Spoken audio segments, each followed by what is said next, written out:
Kua tīmata te tatau iho I ngā rangi ko tahirau noiho e toi ana atu I tēnei rā, kia tīmata rā no ngā taumā heke heke o Rimipia ki Parī ki Wīwī. E ki ana ka noho koe nei tētahi o ngā taumā heke heke o Rimipia nui katoa, me te aha ka tohua te rangi motu hake nei ki te tahawai ki tāmaki makaurau I tēnei rā.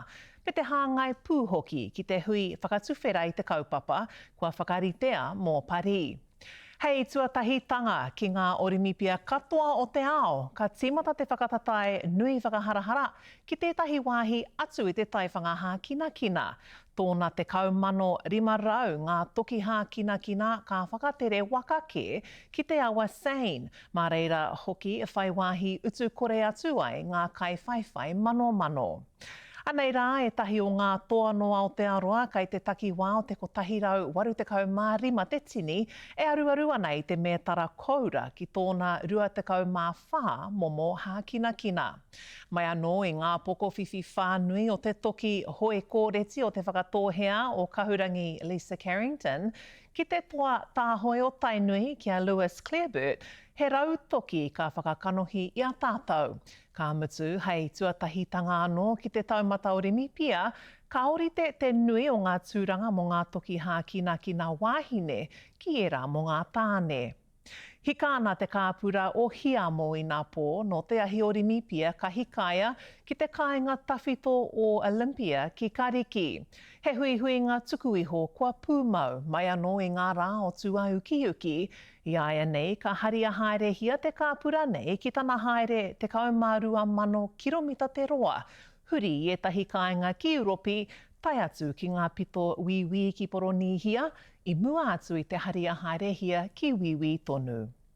He hui motu hake anō I whakahaerehia e ao te aroa ki te Waitemata ki tāmaki makaurau I tēnei ata, ko te whakawhitinga atu I ngā Orimipia o te takurua ki era o te raumati.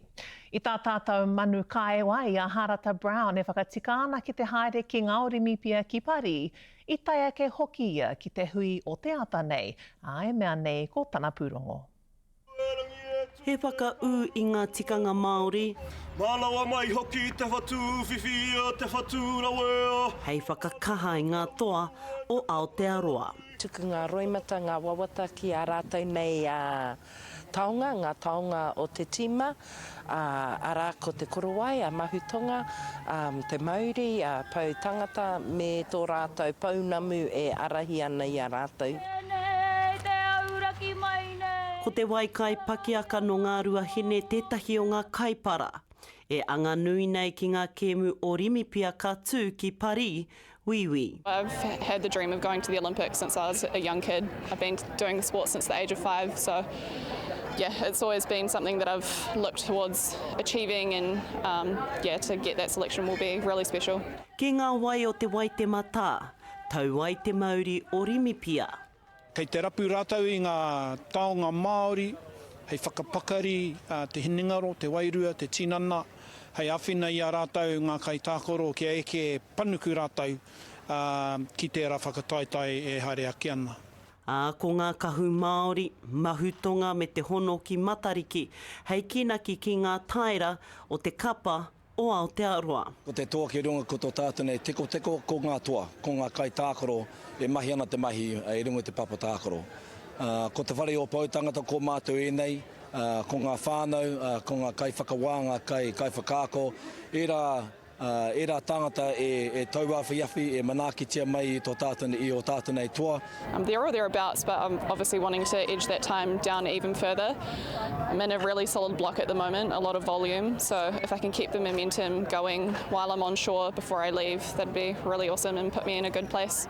Ai marika e ko tahirau rā te roa, tainoa ki te wā ka kite I ngā toa, ki te mura o te ahi ki Parī, Wīwī, Harata Brown, te karere.